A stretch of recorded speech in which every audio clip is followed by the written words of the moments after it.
আমাদের একজন অন্য ধর্মাবলম্বী ভাই তিনি একটি প্রশ্ন পাঠিয়েছেন। তার প্রশ্নটাই আমার হাতে সবার আগে আছে, উপরে আছে। আমি সেই প্রশ্নটির উত্তর দিয়ে শুরু করছি। তিনি লিখেছেন, আমি জন্মসূত্রে একজন হিন্দু। পৃথিবীতে অনেক ধর্মগ্রন্থ বিদ্যমান এবং প্রতিটা ধর্মগ্রন্থই তার অনুসারীদের কাছে সত্য এবং তাদের কাছে এর সত্যতা প্রমাণ করার জন্য যথেষ্ট যুক্তিও রয়েছে।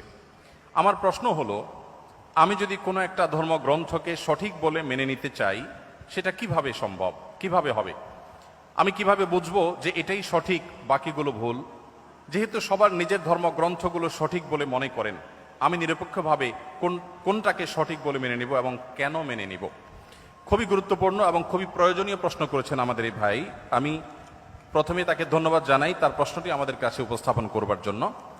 আর এর উত্তরে আমরা বলতে চাই যে দেখুন, আল্লাহ রাব্বুল আলামিন প্রত্যেকটা মানুষকে জন্মসূত্রে আল্লাহর ভাষায় আল্লাহ নবী সাল্লাল্লাহু আলাইহি সাল্লামের মাধ্যমে আল্লাহ তাআলা ব্যক্ত করেছেন, ওয়াহিয়ে গায়রে মাকতুর মাধ্যমে ব্যক্ত হয়েছে যে কুল্লু মৌলুদিন ইউলাদু আলাল ফিতরাহ, প্রতিটি মানুষ জন্মসূত্রে ঈমানদার হয়ে জন্মগ্রহণ করে। প্রত্যেকটা মানুষের স্রষ্টার প্রতি বিশ্বাস, এটা নিয়েই সে দুনিয়াতে আসে। এই স্রষ্টা সংক্রান্ত যে ধারণা, এটা তার সমাজ, তার পরিবার থেকে যেটা পায় সেটাকেই সে ধারণ করে। বাকি স্রষ্টার প্রতি ধারণার এই বিশ্বাসকে নিয়েই মানুষ জন্মগ্রহণ করে। তার বাবা মা সম্পর্কে আল্লাহ নবী সাল্লাল্লাহু আলাইহি সাল্লাম বলেছেন, ইল্লা আন্না আবওয়াহু ইয়াহুবিদানিহি আও ইউনাসরানিহি আও ইউমাজ্জিসানিহি। মানুষ যে বিভিন্ন ধর্মের অনুসারী হয়, এটা তার পরিবার থেকে যে দীক্ষা পায়, পরিবার তাকে যেদিকে গাইড করে সে সেদিকে যায়। বাকি জন্মসূত্রে সে আল্লাহ বা সৃষ্টিকর্তা যে একজন আছেন, সেই এক সত্তার প্রতি বিশ্বাসী হয়েই জন্মগ্রহণ করে। তারপরে সে ডাইভার্ট হয়ে যায় পারিবারিকভাবে যে গাইডেন্স পায় সেই গাইডেন্সের আলোকে। এখন আপনি যখন প্রাপ্তবয়স্ক হন, আপনি যখন দেখবেন যে একাধিক ধর্মগ্রন্থ বা একাধিক ধর্ম পৃথিবীতে আছে। আল্লাহ তাআলা কোরআনে কারিমে বলেছেন, ইন্নাদ-দীন ইনদাল্লাহিল ইসলাম, আল্লাহর কাছে একমাত্র মনোনীত দিন হলো ইসলাম। এই কথা যখন আপনি জানতে পেরেছেন, তখন আল্লাহ তাআলা আপনাকে যে বিবেক দিয়েছেন, সেই বিবেক খরচ করে আপনি ইসলামকে জানার চেষ্টা করবেন। আমরা যদি কেউ অন্য ধর্মকে জানার চেষ্টা করি, বিশেষ করে আমার যে ভাই প্রশ্ন করেছেন তিনি এবং আরো যারা অন্যান্য ধর্মে আছেন, আমি যদি বলতে চাই যে তারা যদি ইসলামকে জানার চেষ্টা করেন নির্মোহভাবে, তারা যদি সত্যানুসন্ধানী দৃষ্টি নিয়ে ইসলামকে স্টাডি করেন, কোরআনকে তারা পাঠ করেন এবং পড়েন, আমার বিশ্বাস একটা সময় তারা ইসলামের সত্যতাকে খুব সহজে, খুব স্বাভাবিকভাবে উপলব্ধি করতে পারবেন।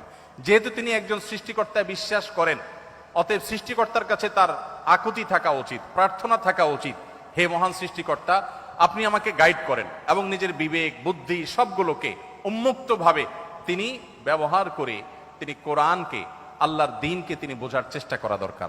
এটা যে কোনো ধরনের মানুষের জন্য প্রযোজ্য, যে আপনি পারিবারিকভাবে যে দ্বীন পেয়েছেন সেই দ্বীনকে আপনি রপ্ত করেন, বুঝেন।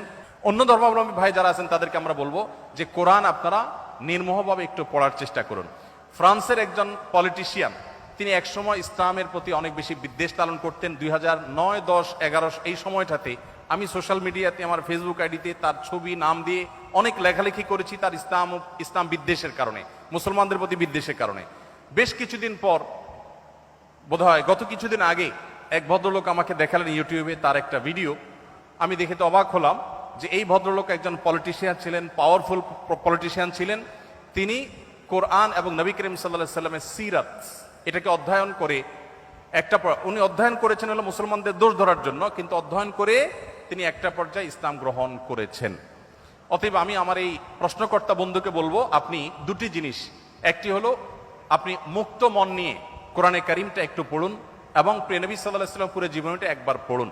আপনি এটা পড়ার পর, মুক্ত মনে পড়ার পর, আপনার বিবেক আপনাকে গাইড করবে যে মুহাম্মদ সাল্লাল্লাহু আলাইহি ওয়াসাল্লামের যে দ্বীন আল্লাহর পক্ষ থেকে তিনি আমাদের সামনে উপস্থাপন করেছেন, এটা আল্লাহর পক্ষ থেকে আনিত ধর্ম এবং একমাত্র সত্য ধর্ম।